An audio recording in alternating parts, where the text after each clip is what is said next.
ازيكم يا جماعه؟ عاملين ايه؟ اتمنى كلكم تكونوا بخير ان شاء الله.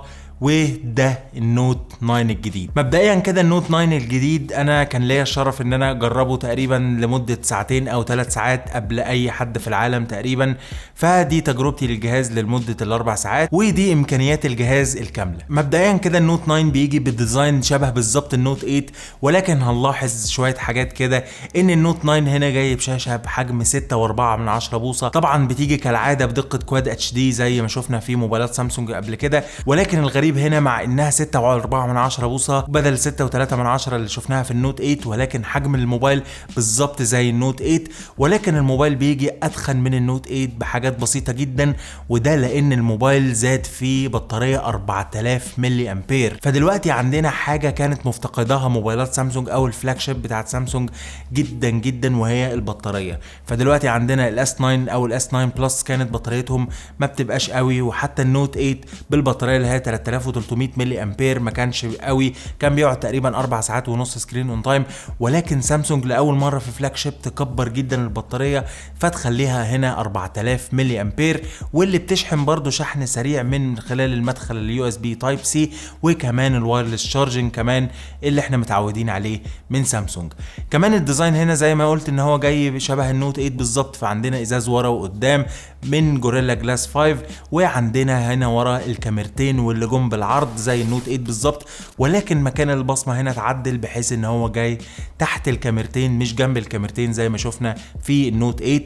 يعني تقريبا مكان البصمه ده اتعدل من ايام الاي 8 بلس ومن ايام برضو الاس 9 او الاس 9 بلس. فالموضوع ده كويس جدا ان مكان البصمه يبقى في المكان ده. اللون اللي معايا هنا وهو اللون الازرق، واللي بيجي معاه حاجه غريبه جدا وجديده جدا في النوت 9، وهي القلم اللي باللون الاصفر. فدلوقتي القلم اللي جاي مع الموبايل اللون الازرق هيجي باللون الاصفر الغريب ده.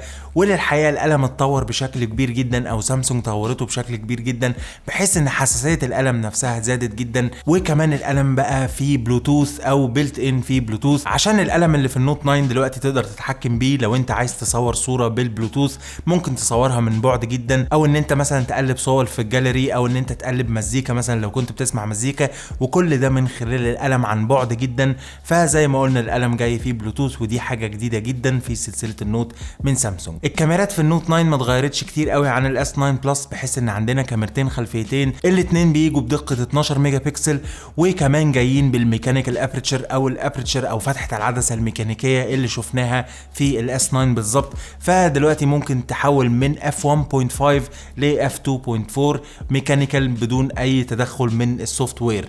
فدلوقتي الكاميرتين الخلفيتين تقريبا نفس موضوع الاس 9 بلس، هنلاقي فيهم السوبر سلو موشن اللي هو 960 فريم في الثانيه، هنلاقي فيهم الايموجيز او اللي هو اللي انت بتعمل الكاركتر بتاعك يعني وتتحرك وتصور فيديوهات والكلام ده كله. فكل اللي موجود في كاميرات الاس 9 بلس هنلاقيه هنا بالظبط في النوت 9، ما اتغيرش فيه حاجه قوي يعني. كمان الكاميرا الاماميه هنا بتيجي بدقه 8 ميجا بكسل بفتحه عدسه 1.7، وتقريبا برضو نفس الاس 9 ما اتغيرش فيها حاجات كتيره قوي. فزي اللي انت هتلاقيه في الاس 9 بلس زي اللي بالظبط الكاميرات اللي انت هتلاقيها في النوت 9 زي ما قلنا. كمان الحاجه الجديده جدا جدا في النوت 9، فاكرين السامسونج داكس اللي هو الجهاز اللي كنت بتوصل عليه الاس 9 او الاس 8 وتوصله بشاشه ويتحول ان الشاشه دي تتحول ككمبيوتر؟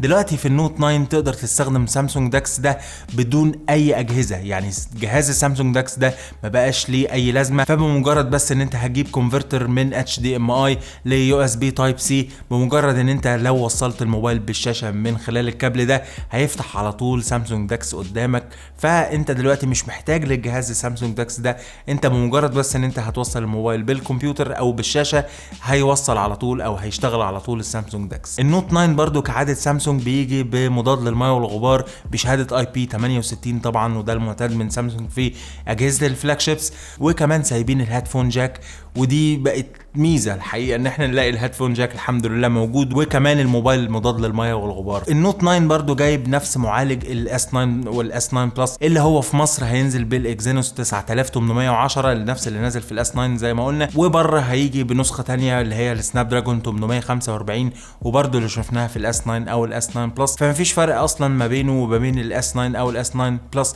من حيث البروسيسور. ولكن الجديد هنا في النوت 9 وهي سعه الرام وسعه الذاكره. فدلوقتي دلوقتي البيس فيرجن او الفيرجن العاديه جدا اللي هتنزل مصر، وهي هتيجي ب 6 جيجا رام و128 جيجا ذاكره داخليه، مفيش 64 ومفيش 4 جيجا رام، وكمان في نسخه تانية 6 جيجا رام و256 جيجا ذاكره داخليه. والجديد بقى ان في نسخه هتنزل ب 8 جيجا رام و512 جيجا ذاكره داخليه، فدي تقريبا اعلى ذاكره داخليه نقدر ان احنا نشوفها في موبايل. وكمان النوت 9 بيدعم ذاكره خارجيه لغايه 512 جيجا، فممكن تجيب النسخه ال 512 وتجيب الميموري كارد ال 512 ويبقى معاك هارد 1 تيرا في جيبك يعني. بس كده، ودي كل حاجه عن النوت 9. انا كان ليا الشرف الحقيقه ان انا جربت الموبايل قبل اي حد تقريبا في العالم، ومسكت الموبايل وقدرت ان انا اصوره، فشكرا سامسونج ان هي دعتني ان انا اصور الموبايل ده قبل اي حد في العالم وانزل الفيديو ده ليكو عشان تشوفوا واقول لكم على تجربتي بتاعه النوت 9 قبل اي حد تاني. فما تنساش تعمل لايك للفيديو ده وتعمل سبسكرايب للقناه لو انت مش مشترك، عشان في فيديوهات كتير جدا جايه مهمه جدا لازم تتفرج عليها ان شاء الله.